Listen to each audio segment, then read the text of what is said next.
Buenos días. Bienvenidos a este seminario de investigación. El día de hoy nos acompaña el doctor Rafael Villafán Bernal. El doctor Villafán cursó la carrera de Medicina en la Universidad de Guadalajara. Obtuvo el grado de maestro y doctor en Ciencias en Biología Molecular en Medicina en la misma universidad y tiene entrenamiento de revisiones sistemáticas y metaanálisis en Nueva York. Durante la pandemia de COVID se incorporó al INMEGEN a trabajar en líneas genómica de enfermedades metabólicas y microbioma, en donde está buscando nuevas variantes en genes de estrés de retículo endoplasmático y biomarcadores para enfermedades crónicas y fenotipos metabólicos.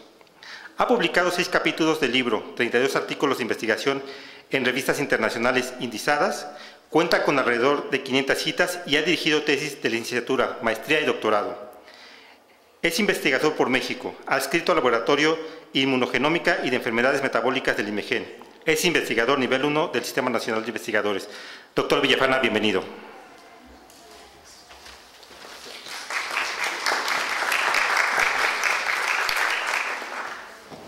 Hola, ¿me escuchan? ¿Cómo están? Buen día.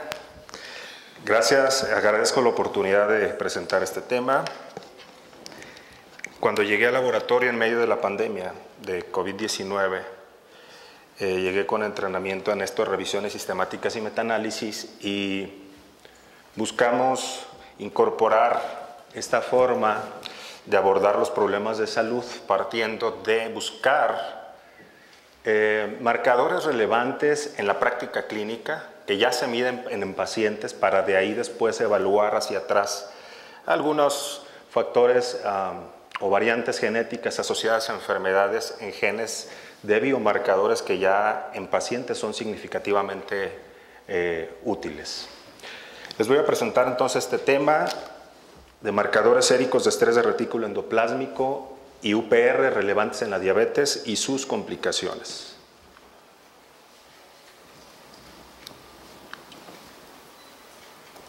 Como sabemos, la diabetes tipo 2 es un serio problema de salud en el mundo y en México.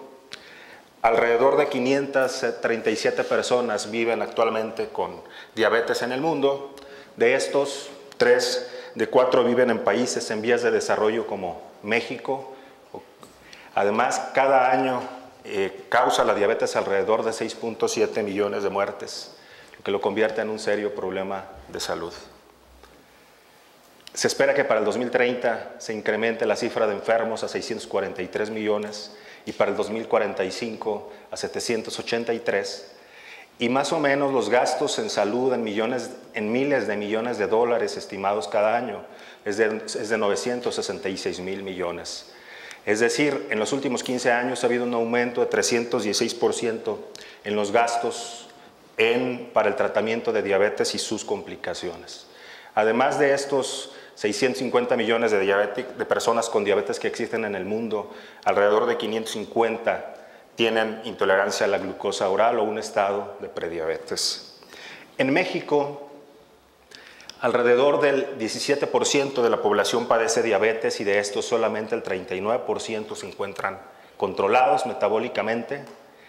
Y además, en la última encuesta nacional de salud y nutrición, 38% desconocía tener la enfermedad. También en México la diabetes es la primera causa de ceguera, la primera causa de amputación no traumática de extremidades, la segunda causa de enfermedad renal crónica y la segunda causa de muerte después de las enfermedades cardiovasculares. En la patogénesis de la diabetes, como sabemos, los dos principales hallazgos o la característica principal es la hiperglucemia, que resulta de alteraciones en la secreción de la insulina, es una menor secreción de insulina y de resistencia a la insulina.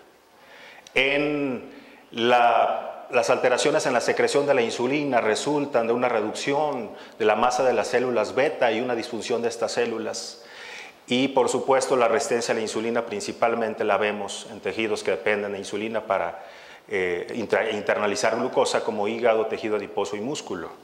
Como nosotros sabemos, factores genéticos contribuyen tanto a la disfunción de las células beta como a la reducción de esta masa y la menor secreción de insulina, como a la resistencia a la insulina, y diversos factores ambientales y hábitos también, entre otros una ingesta calórica excesiva, poca actividad física y hábitos como fumar o dormir poco, por ejemplo. Dentro de estos mecanismos patogénicos de la diabetes, se ha establecido que un alto consumo de nutrientes, la obesidad o la elevación de ácidos grasos libres conducen en la célula beta específicamente a un incremento en la demanda de insulina. Este incremento de la demanda de insulina puede producir estrés oxidativo y estrés de retículo endoplásmico. También se ha caracterizado muy bien la glucotoxicidad en este tipo de células y lipotoxicidad por elevación de ácidos grasos libres o ingestas de dietas altas en lípidos. Todos estos contribuyen a incrementar estrés oxidativo y estrés de retículo endoplásmico en la célula. ¿Cuál es el resultado de este incremento del estrés oxidativo y del estrés de retículo endoplásmico? Bueno, la producción de proteínas de la célula, entre otras la insulina y la proinsulina, mal plegadas. Estas proteínas mal plegadas no van a tener una función adecuada, no se van a secretar de forma adecuada y esto va a contribuir a la hiperglucemia. Además, bueno, esta secreción de insulina y de proinsulina, este incremento para satisfacer estas demandas de insulina, eventualmente se puede volver un círculo vicioso, porque a mayor demanda de necesidad de insulina, mayor estrés oxidativo y estrés de retículo endoplásmico, y entonces esto se vuelve un ciclo vicioso. Además, la activación del estrés de retículo endoplásmico y la respuesta a proteínas mal conformadas, conocida en inglés como UPR, activa NF-κB, este factor transcripcional que está involucrado ampliamente en la inflamación y el inflamosoma, y esto produce inflamación local en el páncreas, y esto también conduce a mayor estrés oxidativo y estrés de retículo endoplásmico. Entonces, vemos que el estrés de retículo endoplásmico y el estrés oxidativo juegan un papel central, se estipula que juegan un papel central en la falla de la célula beta y también en la reducción de la secreción de la insulina en etapas crónicas, inicialmente una hipersecreción y después por un agotamiento de la célula beta menor secreción. Además, existe evidencia creciente de que el estrés de retículo endoplásmico también participa en la disfunción o en la resistencia a la insulina a nivel periférico, y entonces esto sigue impactando finalmente en la célula beta y en la patogénesis de la enfermedad. Por supuesto, en presencia de una susceptibilidad genética, esto es más marcado en algunos pacientes y ahí es donde empezamos a ver algunos fenotipos en etapas más tempranas o fenotipos más extremos de la enfermedad. Es decir, entonces, si bien el estrés de retículo endoplásmico, aquí lo van a ver mucho como ERE, es un mecanismo inicialmente benéfico en respuesta al incremento de la demanda de secreción de insulina por esa ingesta excesiva, obesidad, ingesta alta en grasas, elevación de ácidos grasos libres, y lo que hace inicialmente es contribuir a que haya una adaptación metabólica, evita que se acumulen proteínas, contrarresta la inflamación, tiene un efecto antiapoptótico y protege a la célula beta. Pero cuando este UPR persiste de manera crónica, entonces hay efectos perjudiciales que intracelularmente lo podemos ver como un desbalance redox, pero que puede terminar en apoptosis, autofagia y en otros procesos en la célula beta, conduciendo a la enfermedad. En esta imagen podemos ver que en una célula beta saludable hay una traducción de proteínas, el retículo endoplásmico funciona, hay una producción de gránulos de insulina y secreción en respuesta a cualquier estímulo que conocemos. Pasa a la circulación portal, actúa en el hígado, pero también en tejidos periféricos, como el adiposo y el músculo esquelético, produciendo la acción que conocemos de la insulina, que es la internalización de glucosa en estos tejidos, a través de los transportadores GLUT4 y todo lo que conocemos. Sin embargo, cuando hay un incremento de la demanda de secreción de insulina, hay una hiperactividad inicial de la célula beta, en la cual hay un incremento en la traducción de proteínas para compensar esa necesidad de insulina, y esto puede conducir o se acompaña, se conoce que se acompaña en otros tejidos, por ejemplo, con expansión, por ejemplo, de adipocitos, cambios incipientes en el hígado y una desensibilización al receptor de la insulina, en especial cuando está acompañado de sobrepeso y obesidad. Después, la siguiente etapa, la célula beta sufre hipertrofia, se incrementa el tamaño de esta célula o hay hiperplasia de las células beta y este estrés agudo del retículo endoplásmico se acentúa, pueden ver un cambio de color aquí en el retículo endoplásmico, se activa la respuesta a proteínas mal conformadas o UPR con la finalidad de detener la producción de proteínas, porque acuérdense que además empiezan a malplegarse y a hacer acúmulos de estas proteínas. Esto puede acompañarse de resistencia postreceptor también cuando el estrés de retículo endoplásmico es elevado en estas células también, células periféricas. Eventualmente, si este estímulo de estrés de retículo endoplásmico y UPR persiste, este incremento de forma crónica, puede conducir entonces a la muerte de estas células beta y entonces hay una falla, ya no hay secreción suficiente de insulina y entonces la diabetes se manifiesta de manera clara. Entonces, ¿cuántos componentes del estrés de retículo endoplásmico tenemos? Son muchos los componentes.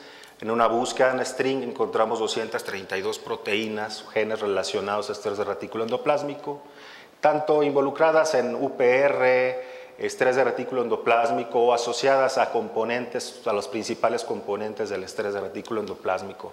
Entonces son 232 proteínas y esta familia muy grande de proteínas del choque térmico, HSP, de la cual hay al menos 90 componentes. Entonces, con base en esto, el propósito de nuestro estudio es este. En primer lugar, saber qué biomarcadores séricos de estrés de retículo endoplásmico se han cuantificado en pacientes con diabetes tipo 2, pacientes. ¿Cuáles biomarcadores séricos muestran diferencias entre pacientes con y sin diabetes tipo 2? ¿Cuáles biomarcadores muestran diferencias entre pacientes con y sin complicaciones de la diabetes? ¿Y con qué parámetros metabólicos se relacionan estos marcadores de estrés de retículo endoplásmico en suero? Para eso diseñamos un protocolo que registramos en la base o en el Registro Internacional Prospectivo de Revisiones Sistemáticas y Metaanálisis, que se abrevia como PROSPERO. Este registro es equivalente al de Clinical Trials para ensayos clínicos y es dirigido por los Institutos Nacionales de Reino Unido y la Universidad de York. Ellos revisan el protocolo, la propuesta y hacen ajustes. Este protocolo nos dieron este registro y fue aprobado. Posteriormente, nosotros realizamos la búsqueda de literatura y de la extracción de los datos. Realizamos una evaluación de la calidad de los estudios, hicimos una síntesis cualitativa de estos datos, un análisis cuantitativo, que es la parte propia del metaanálisis, y finalmente sintetizamos los hallazgos y los interpretamos. Todo esto es de acuerdo a las guías PRISMA para revisiones sistemáticas y metaanálisis y de acuerdo a los criterios de Cochrane.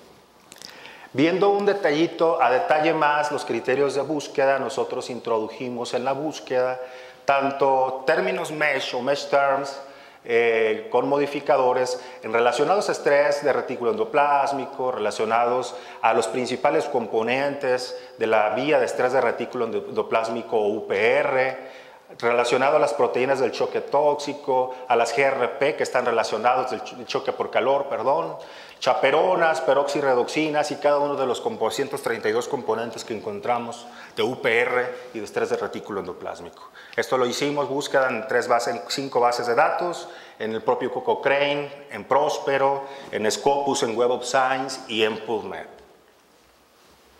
En total identificamos 1005 registros de estudios en humanos, en seres humanos, realizados en los cuales se reportaban como palabras claves marcadores de estrés de retículo endoplásmico que se midieron en suero de humanos, y de estos, tras eliminar duplicados, nos quedamos con 398 papers. De estos 398 papers, tras revisar los títulos y los abstracts, nos quedamos con 29 artículos completos, y estos 29 artículos completos fueron revisados a detalle y finalmente incluimos 23 en la síntesis cualitativa, o lo que también se llama revisión sistemática, y 17 para la parte del metaanálisis. De estos encontramos 20 estudios de alta calidad, 3 de mediana calidad evaluados con la escala de Newcastle-Ottawa, y en total fueron 10.043 individuos los que se juntaron en el total de estudios, de los cuales 1.753 tenían diabetes tipo 2, 8.290 eran controles sanos o no diabéticos. La edad media de los pacientes fue de 53.5 años, 51.4 para los pacientes con diabetes, 50.2 para los controles. Estos estudios fueron realizados en estos países. La proporción masculinos-femeninos fue de 55-45. El IMC medio fue de 28.4, tiempo de evolución medio de la enfermedad fue de 7.2 años en el caso de los enfermos, y la hemoglobina glucosilada media fue de 8.3 años. Estas son características generales del total de pacientes que se juntaron con los estudios incluidos. Ante la pregunta de qué biomarcadores séricos de estrés de retículo endoplásmico se habían medido en la diabetes tipo 2 en seres humanos, encontramos solamente 19 marcadores de estos 232. Estos 19 marcadores, como ustedes pueden ver, son algunas proteínas del choque por calor, diferentes subtipos, 90, 60, 27, el 5, el 47, peroxirredoxinas, secretagogina, y esencialmente estos. Muchas de estas son de hecho proteínas del choque por calor. Y entonces, en el metaanálisis, es decir, entre los estudios incluidos, las moléculas que fueron susceptibles de metaanálisis por contar con suficientes estudios para hacerlo, que se requieren al menos 2 para eso, fueron estas: GRP78, HP27, 70, 90, PRX1, 2, 3, 4, 6 y la secretagogina. Para poder estimar si había diferencias entre grupos en estos marcadores, empleamos la diferencia estandarizada de medias con un modelo de efectos aleatorios, y para clasificar el resultado usamos esta clasificación de Cohen, en donde una diferencia estandarizada de media pequeña es cercana a 0.2, una media es de 0.5 y una gran diferencia es de 0.8 o mayor. Estos fueron los resultados que encontramos significativos. La HSP70 o proteína de choque por calor 70 se midió en 6 estudios. De estos 6 estudios, como ustedes pueden ver, 5 de 6 mostraron concentraciones significativamente más altas en los individuos con diabetes. Hacia la derecha sería favorece a diabetes, hacia la izquierda los controles. Y la diferencia estandarizada de medias al comparar las concentraciones en estos individuos con este modelo de efectos aleatorios fue de 2.3, es decir, fue una diferencia fuerte, grande, importante, conforme a la clasificación de Cohen. Las peroxirredoxinas 1, 2, 4 y 6 fueron significativas también, y encontramos en este caso que para la peroxirredoxina 1 la diferencia estandarizada de medias fue de 0.9, es decir, fue fuerte. Para la peroxirredoxina 4 fue de 0.49, media. Para la 2 fue de 1.21, es decir, fuerte. Y para la peroxirredoxina 6 fue de 0.6, es decir, media. Y en general los estudios publicados en peroxirredoxinas apuntan a que está incrementada en diabetes. Es decir, no tenemos estudios que reporten datos contrarios, como con cierta frecuencia luego encontramos en algunos marcadores. La secretagogina, por su parte, fue medida en 2 estudios, en ambos está elevada en los individuos con diabetes, y esta fue la diferencia estandarizada de medias, 0.6. Generalmente tomamos el resultado de modelo de efectos aleatorios al random para ver si hay o no diferencias significativas. También fue una molécula que tuvo diferencias significativas. ¿En cuáles marcadores no encontramos diferencias significativas? HSP27 no fue significativo, de hecho favorece o no hay diferencias o tiende a ser más baja en los individuos con diabetes, o sea, más alta en los controles. HSPA5, GRP78 tampoco fue significativo y HSP90 tampoco fue significativo. Entonces nos quedamos con 5 o 6 moléculas que sí fueron estadísticamente significativos. Para resumir también el metaanálisis en cuanto a correlaciones entre los biomarcadores de estrés oxidativo, de estrés de retículo endoplásmico y parámetros antropometabólicos. También hicimos un modelo de efectos aleatorios, introdujimos los estudios que midieron estos parámetros y estos son los resultados. Vemos, por ejemplo, que con HOMA-B, este índice de secreción de insulina, la secretagogina tiene una correlación negativa. Es decir, a menor secretagogina hay mayor secreción y a mayor secretagogina hay menor secreción de insulina.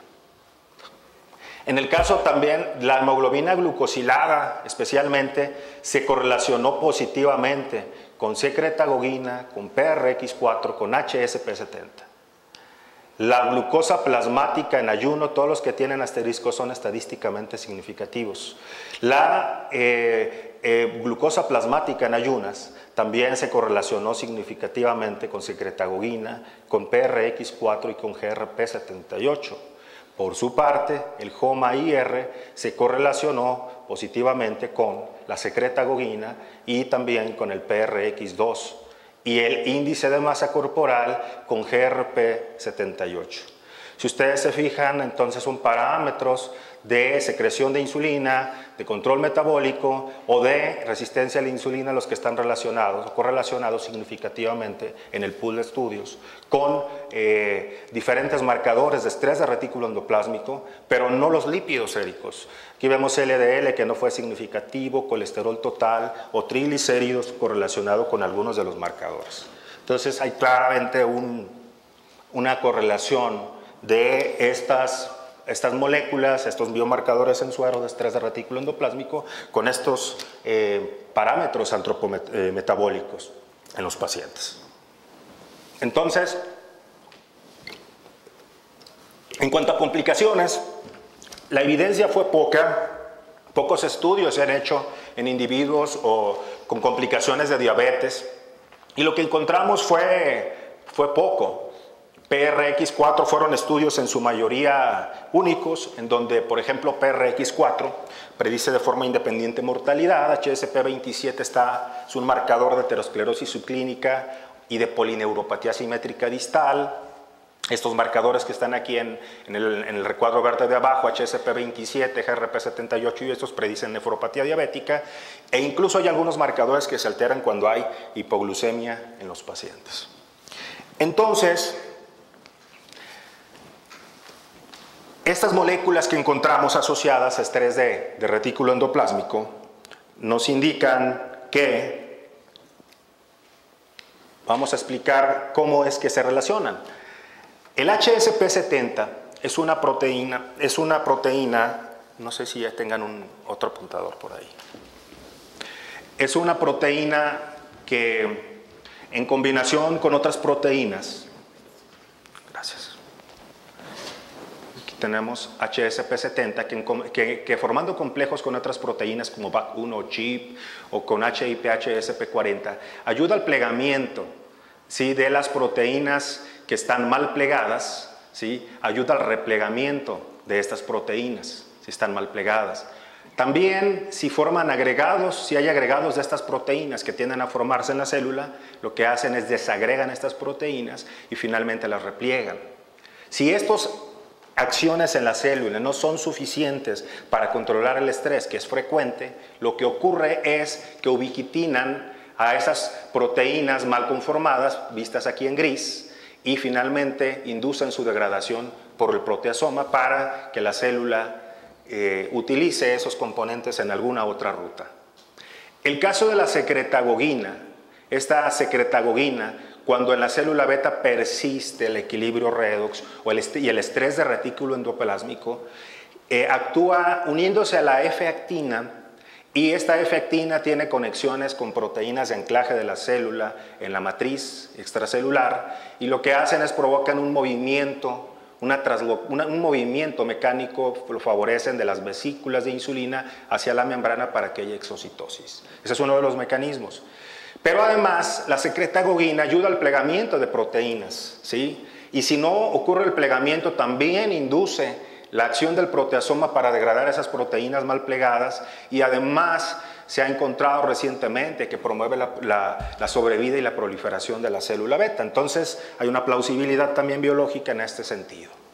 En relación a las peroxirredoxinas, lo que las peroxirredoxinas hacen es, estas proteínas mal plegadas, ¿sí?, hacen un plegamiento oxidativo, favoreciendo la formación de enlaces disulfuro, ayudando a que se forme correctamente una proteína. Estas proteínas mal plegadas pueden ser de esta forma enzimática replegadas, y además, de manera específica, la 6 estimula la síntesis del glutatión para promover una buena defensa antioxidante. También funcionan como chaperona la 1 y la 2. La 4 específicamente es la que tiene actividad de estimular NF-κB, y además la 4 específicamente convierte agua oxigenada e hidroxiperóxidos, agua y alcoholes, para reducir ese estrés oxidativo en la célula. Entonces, tienen explicación, y esta sería la manera en la cual estos biomarcadores estarían dentro de las células actuando para poder contrarrestar el estrés de retículo endoplásmico. Entonces, en conclusión, HSP70, PRX1, 2, 4, 6 y secretagogina están consistentemente elevadas en la diabetes tipo 2. Estos marcadores se correlacionan con algunos parámetros glucometabólicos como glucosilada, glucosa plasmática en ayuno, HOMA-IR, HOMA-B e IMC, y al momento existe insuficiente evidencia para determinar si los marcadores de estrés de retículo endoplásmico se relacionan con las complicaciones. Entonces es un área también potencial de investigación. Evidentemente, a partir de este metaanálisis, en donde partimos de ver qué es relevante en el humano, qué si está alterado, surgen algunas preguntas a partir de aquí, ¿no? En primer lugar, si existen diferencias en individuos diabéticos con y sin obesidad en el estrés de retículo endoplásmico y en marcadores séricos. Si existen variantes en estos genes que confieran riesgo de desarrollar diabetes tipo 2. Si estos marcadores predicen complicaciones de la diabetes, que es un área en donde quedan muchas dudas. Si las variantes de estos genes se correlacionan con los niveles séricos. Si un estudio de aleatorización mendeliana podría revelar efectos protectores o de riesgo causales de estos biomarcadores de estrés de retículo endoplásmico para enfermedades como diabetes. Y bueno, saber qué otras proteínas de estrés de retículo endoplásmico podríamos medir en suero y serían biomarcadores de estrés de retículo endoplásmico, ya que, como vieron, de estas 236, al menos que participan en estas vías, solamente se han medido 19 en individuos en seres humanos con diabetes. Entonces, les agradecemos. Bueno, no solo, todavía me falta decirles algo. Y en una búsqueda por ahí en la base de datos de Diabetes Knowledge, por ejemplo, para dar luz, ya nosotros en el laboratorio estamos trabajando en algunas de esas, en proveer respuesta a algunas de esas preguntas. Pero, por ejemplo, buscamos secretagogina en esta base de datos de Diabetes Knowledge y vemos cómo esta secretagogina, ¿sí?, da señales o muestra scores Hue, que están asociados a diferentes fenotipos, ¿no? Por ejemplo, claramente a obesidad, muy asociada a presión de pulso, asociada, por ejemplo, a retinopatía diabética, asociada a insulina en ayuno y a IMC, asociada a glucosilada, un ajustado por IMC o a glucosilada sola como tal. En cuanto a variantes comunes de secretagogina asociadas a fenotipos antropometabólicos, vemos también asociación con algunas variables, entre otras con la propia hemoglobina glucosilada y hemoglobina glucosilada ajustada para IMC, o algunos parámetros como presión arterial. Y finalmente también, en cuanto a variantes raras, encontramos variantes raras en la secretagogina asociadas a nefropatía diabética, a neuropatía, diabética y diabetes tipo 2, a retinopatía, a niveles de adiponectina, a obesidad como tal, ¿no? Entonces, es un área interesante. Aquí partimos al revés de la lógica, decir, bueno, de identificar qué en humanos es relevante, qué marcadores son significativamente distintos que pueden tener una aplicación clínica, y de eso ir hacia atrás, ¿no? Tratar de encontrar a partir de ahí algunas otras cosas. Les agradezco su atención, espero haberme dado a entender. Pertenezco al laboratorio de la doctora Lorena Orozco, estoy contento, estoy muy contento.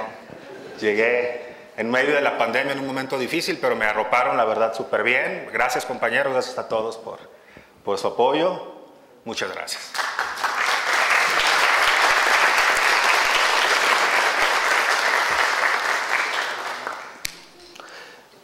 Y no sé si hay alguna pregunta o algún comentario, yo creo que es interesante. Hola, hola, por acá. Oye, tengo dos preguntas. La primera es, bueno, primero, qué chambota revisar todos esos papers. La primera es, de acuerdo a tu experiencia, ¿cómo crees que van a ayudar las inteligencias artificiales, lo que conocemos ahorita como inteligencias artificiales, para este tipo de trabajos?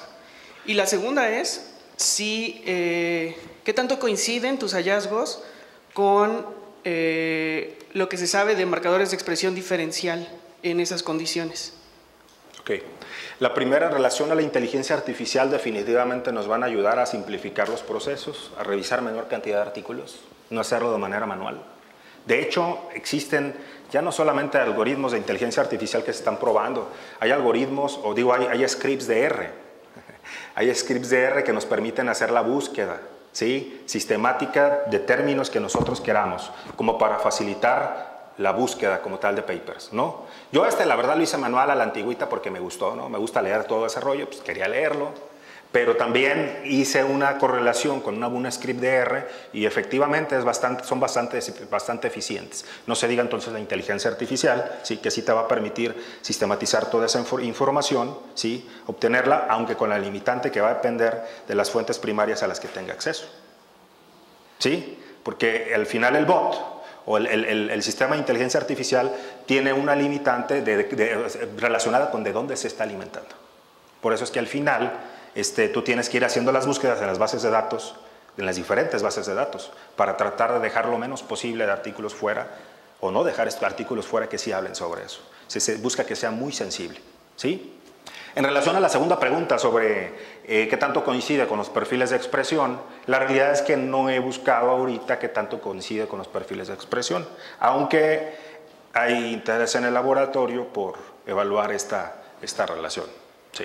Sí, tal cual como un metaanálisis, pero ahora desde la transcriptómica. Se puede. Y ver qué tanto calza con lo tuyo, ¿no? Sería Sí. más evidencia para tu marcador.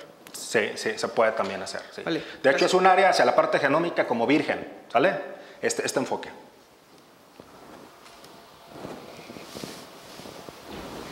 Rafael, Mande. yo acá estoy. Silvia. Fíjate que me pregunto si el tamaño de la muestra de los estudios, cada uno por separado, y la técnica que utilizaron pueden ser variables que introducen sesgo en tu análisis. Ahí te va. Te voy a hablar de un poquito de algunas de las desventajas de las revisiones sistemáticas y metaanálisis. Es que tú no tienes control precisamente sobre los estudios primarios. Es decir, de hecho, en medicina basada en evidencias hay un concepto que es el siguiente y que es muy ilustrativo. Si metes basura, vas a sacar basura. Y esa basura puede provenir de un mal diseño inicial, de una muestra sin poder suficiente inicial, ¿sí?, porque puede pasar. Pero al mismo tiempo, el hecho de meter varios estudios en un metaanálisis te da la ventaja de agarrar esos estudios pequeños de 20, 30 pacientes, 40, 50, 60 y juntar un pool de pacientes enorme como para obtener un estimado global. Por eso la ventaja también al mismo tiempo. Por otro lado, el método para analizar estas diferencias sí influye. Existen varios métodos, usamos el estándar actual, y en lugar de hacer diferencia estandarizada de medias, cuando es un mismo marcador que se midió con la misma técnica, con las mismas unidades, usas una diferencia de medias, ¿sí? Y hay una fórmula como tal, no la traigo, aquí tengo una presentación adicional, ya después cualquier cosa podemos platicarla, pero sí influye el método de análisis en eso. Ahora, aquí hay otra cosa muy interesante. A propósito, dejé aquí esta como más completa, porque si tú te fijas hay diferentes tamaños de cuadrito. Este diferente tamaño nos indica que este estudio pesa más que aquel. Generalmente, ¿por qué pesan más? Porque el tamaño de muestra es mayor. Entonces, el método para el cálculo sí toma en consideración el tamaño de muestra, ¿sí?, para asignar un poder final o una contribución final al estudio, ¿sí? De hecho, en porcentaje, 85% del peso se debe a este estudio, 14% solo a este. Si observamos, generalmente los estudios de menor tamaño tienden a sobreestimar el efecto. Si tú te fijas, esta diferencia estandarizada de medias está mucho más alejada del cero, donde no hay diferencias, porque los estudios de menor tamaño de muestra tienden a sobreestimar. O encuentras hacia un lado o hacia otro. Precisamente el metaanálisis te permite que al meter distintos estudios, eso se compensa, ¿sí? Para que no tengas el sesgo de decir, ay, es que aquí sí hubo una diferencia enorme y en este muy poquita. Ok, mi otra pregunta está relacionada con esto. La mayoría de los biomarcadores que estás proponiendo están sobreexpresados. ¿Eso porque por el diseño de los estudios originales o porque tú, digo, en condiciones biológicas hay algo, si comparas a un individuo sano con los enfermos, pues vas a encontrar sobreexpresión o infraexpresión, ¿no? Entonces, todos los que tú incluiste, muy pocos trabajos tienen pues esa tendencia de identificar proteínas que están subexpresadas. Yo pensaría, de entrada se tomaron porque son los que están publicados, ¿no? Hasta ahorita medidos en suero. No fue como un criterio nuestro para poder seleccionar. Segundo, esto yo le estaría dando una explicación biológica.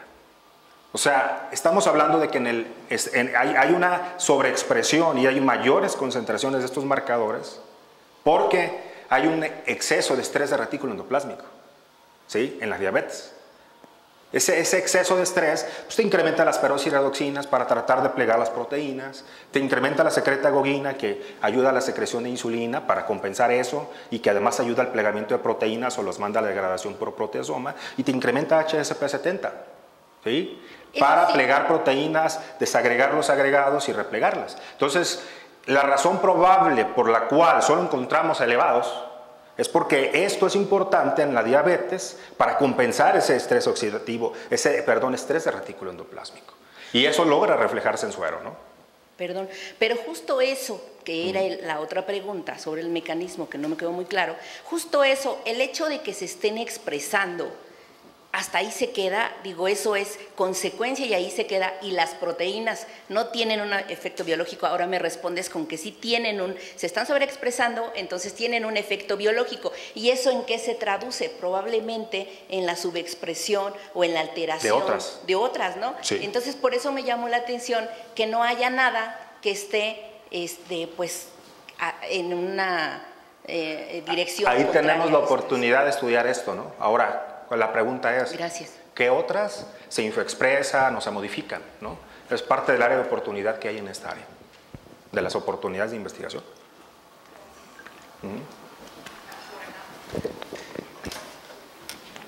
¿Se oye? Ya. Sí. Otra pregunta.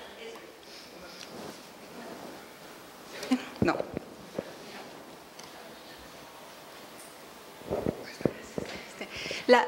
Los datos dejan muy claro que están elevados en diabetes, ¿no?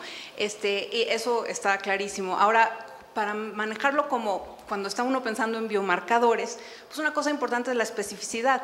Entonces, hay muchas enfermedades que causan o que tienen como su fisiopatología el estrés de retículo endoplásmico. Entonces, sabemos o hay datos sobre otras enfermedades que tengan este mecanismo fisiopatológico implicado y que sean distintas en distintas enfermedades, o nada más son marcadores de estrés de retículo endoplásmico como tal, porque sí, para decir que son biomarcadores de diabetes, que yo sé que todavía no lo están diciendo, pero para darle esa utilidad en algún momento, pues tendrían que demostrar que es específico de diabetes primero, ¿no? Sí.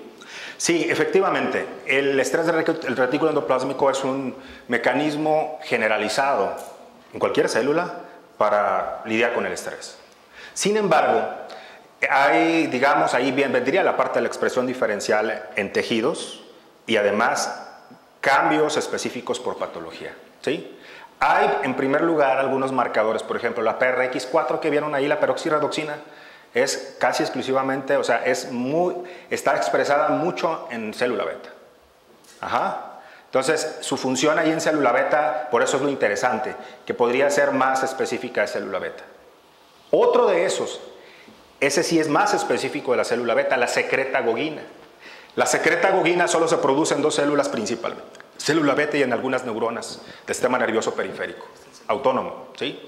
Entonces, se ha estipulado que esta es un potencial marcador específico de estrés de célula beta, porque además en un estudio in vitro reciente, en donde agregan inductores de estrés de retículo endoplásmico y prueban eso versus la inducción de secreción de insulina con incremento en los niveles de glucosa en el medio, encuentran que la secreción de la secretagogina no se incrementa, o la producción por las células no se incrementa porque haya glucosa en el medio que estimule la secreción de insulina, sino se secreta y se produce en respuesta a inductores de estrés de retículo endoplásmico. Entonces, sí, se está avanzando, habrá que también seguirle, pero en el caso ahorita específico, secretagogina es un excelente marcador para eso, específico de estrés de retículo endoplásmico para célula beta. ¿Sí? Entonces, sí, definitivamente, parte de nuestro reto siempre en todo lo que hacemos, todos, es encontrar lo específico, ¿sí? Y no dejarlo solo como algo general. ¿Verdad? Gracias, buena contribución. Doctor. Hola, muy bonito trabajo, yo siempre he opinado que nos hace falta hacer más de estos estudios porque los datos están ahí, no todo es experimental.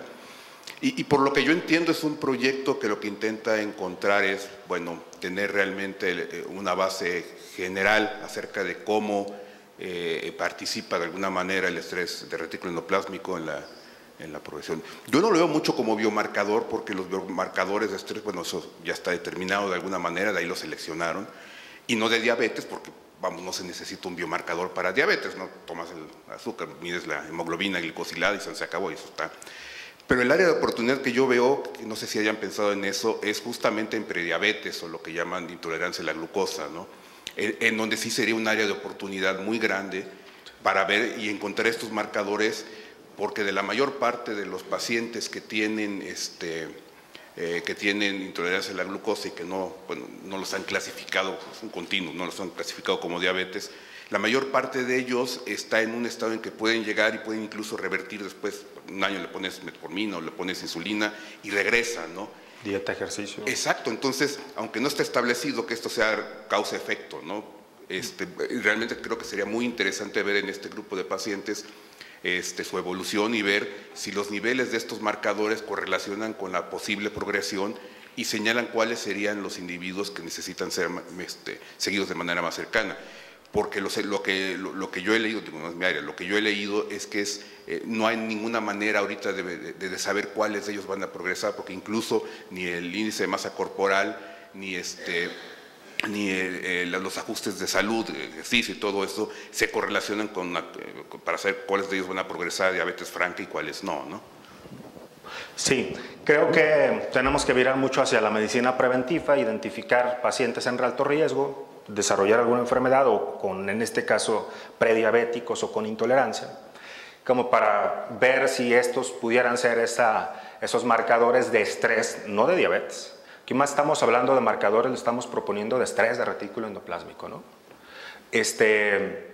Asociados a una enfermedad, porque no sabemos si hay una relación causa-efecto.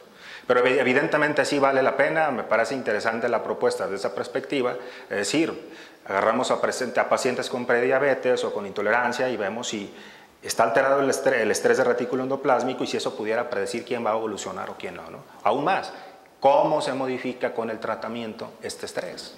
¿Sí? Con el tratamiento tanto para reducir la resistencia como el secretagogo, como con los análogos de GLP, o sea, es un área, por supuesto, de investigación a futuro. ¿Cómo se modifican estos marcadores en los pacientes que están siendo tratados? ¿Sí?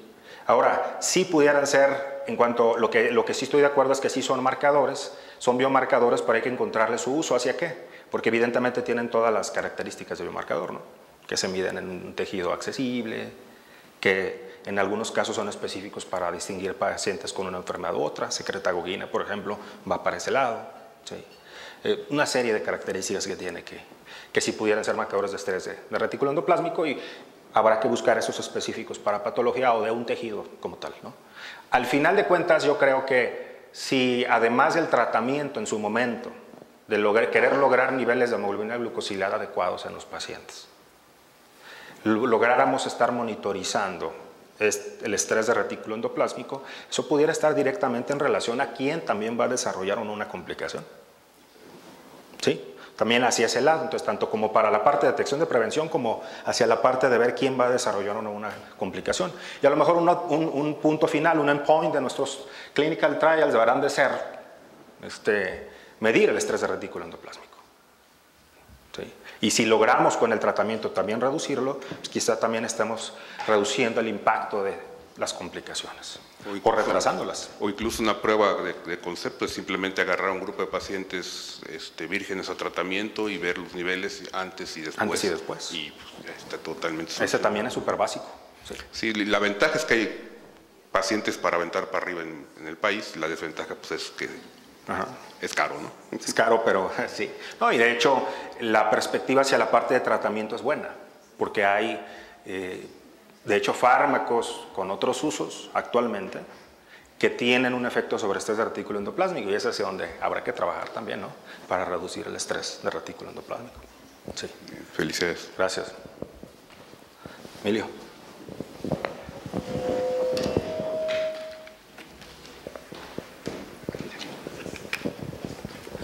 ¿Qué tal, Rafael?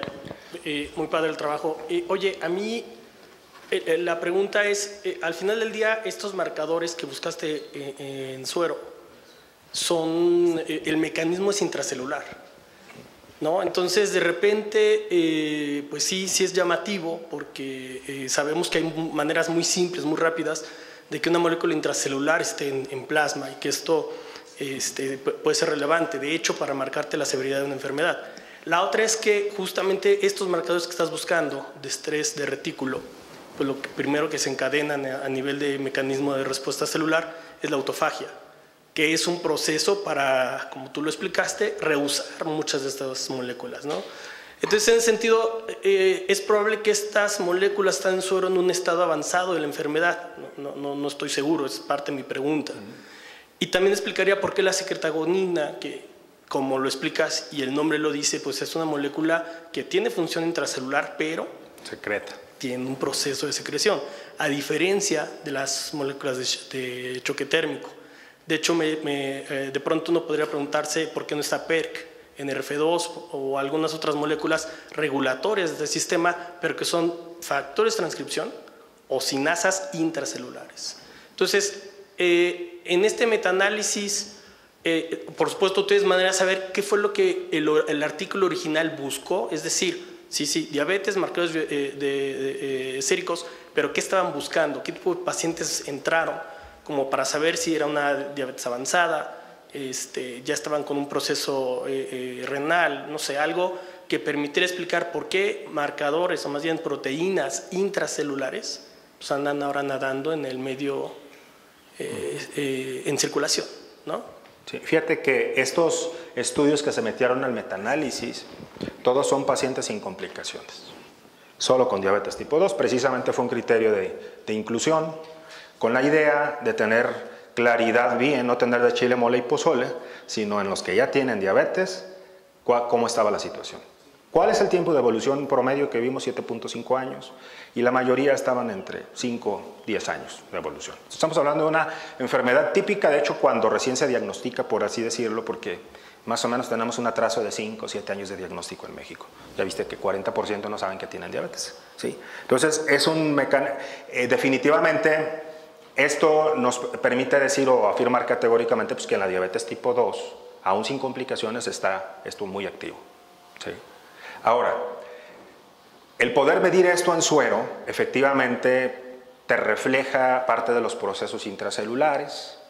¿Por qué no? ¿Qué buscaban los investigadores en los estudios primarios? Pues un marcador práctico que pudiera medir en suero, que nos estuviera reflejando lo que estaba pasando en las células.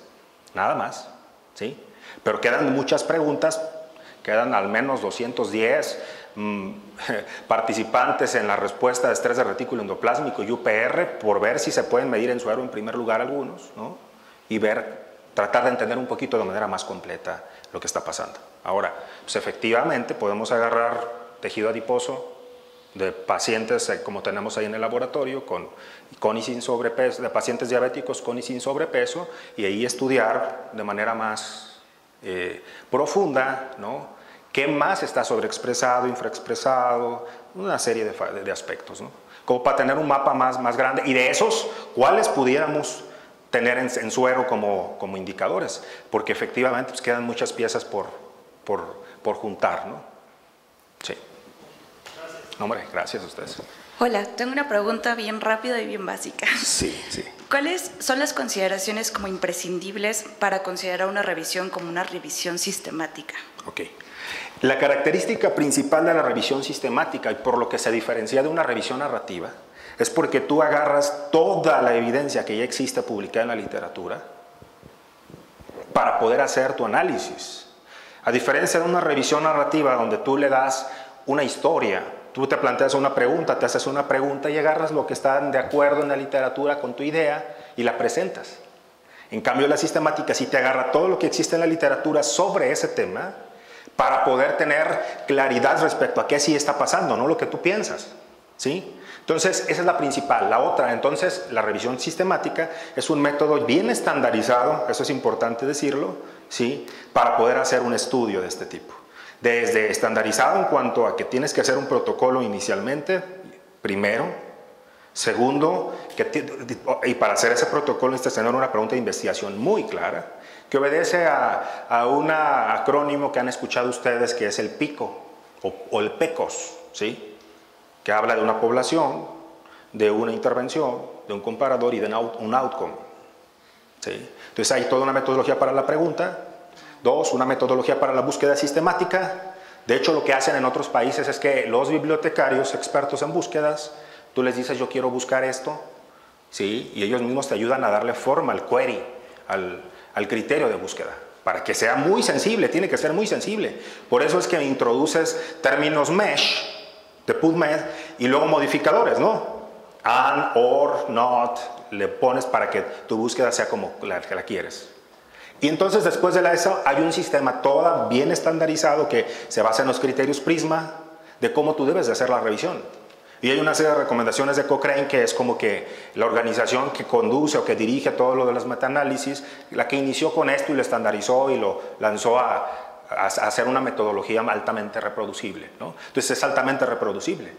Si yo te doy esos términos de búsqueda que puse ahí, tú tienes que copiar, pegar en la base, al menos en el PubMed, por ejemplo, que es una PubMed, y te tienen que salir los mismos artículos, quizá un poquito más por los que ya se publicaron, ¿sí? Entonces esto es toda una metodología, y desde el punto de vista del metaanálisis, pues hay toda un área de los modelos que empleas, si es el de efectos comunes, el de efectos aleatorios, ¿sí?, cuándo se usa uno, cuándo se usa otro. Se mide la heterogeneidad de los estudios, que yo no les hablé demasiado, pero bueno, es parte de lo que se mide, el I cuadrado que está aquí, ¿sí? O sea, es toda una ciencia, digamos, que se puede en su momento, o sea, que hay que tomar en consideración. Pero sí, hacer una revisión sistemática ya es, y es mucho mejor que una revisión narrativa. Desde el punto de vista de reunir evidencia, ¿no?, de todo lo que hay sobre un tema. Pues yo solo quiero felicitarte y comentar acerca de la importancia que tiene ahora para el grupo contar con todo esto que tú conoces, porque nosotros siempre hemos estado a favor de que la investigación tiene que ser multidisciplinaria. Y todo esto viene a complementar muy bien todo lo que los demás hacemos en el grupo.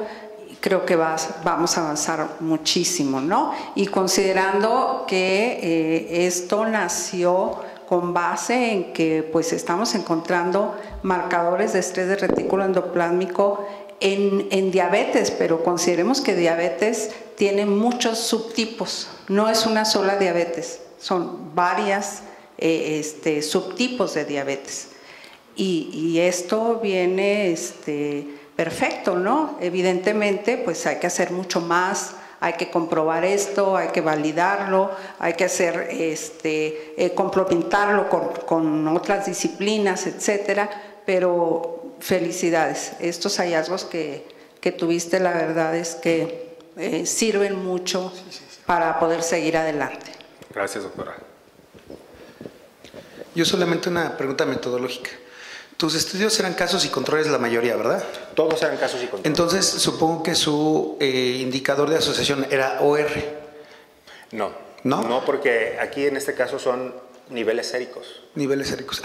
Por eso la diferencia estandarizada media. Ese era lo único que quería saber. Si hubieras hecho un estudio de tipo casos y controles donde el outcome principal, el enlace principal hubiese sido tener o no diabetes o tener o no una complicación, ahí hubiera sido un OR, RR. Hay muchos tipos de metaanálisis, podemos hacer incluso para pruebas diagnósticas, hay diferentes enfoques. Ensayos clínicos, para ensayos clínicos son súper buenos, ¿no? Oye, y en algunos metaanálisis normalmente después miden el impacto potencial, las medidas de impacto potencial en estudios de esto, porque al final la perspectiva que traen es sobre asociaciones poblacionales, básicamente. Por eso aumentas tu muestra a N,000 personas. ¿Piensas hacer el análisis de impacto potencial en tu estudio para ver qué tanto reduciría la presencia o la prevalencia de tal enfermedad?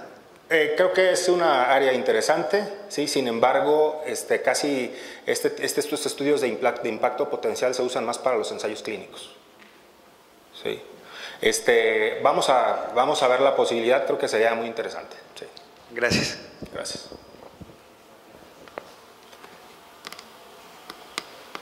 Bueno, muchas gracias por su atención.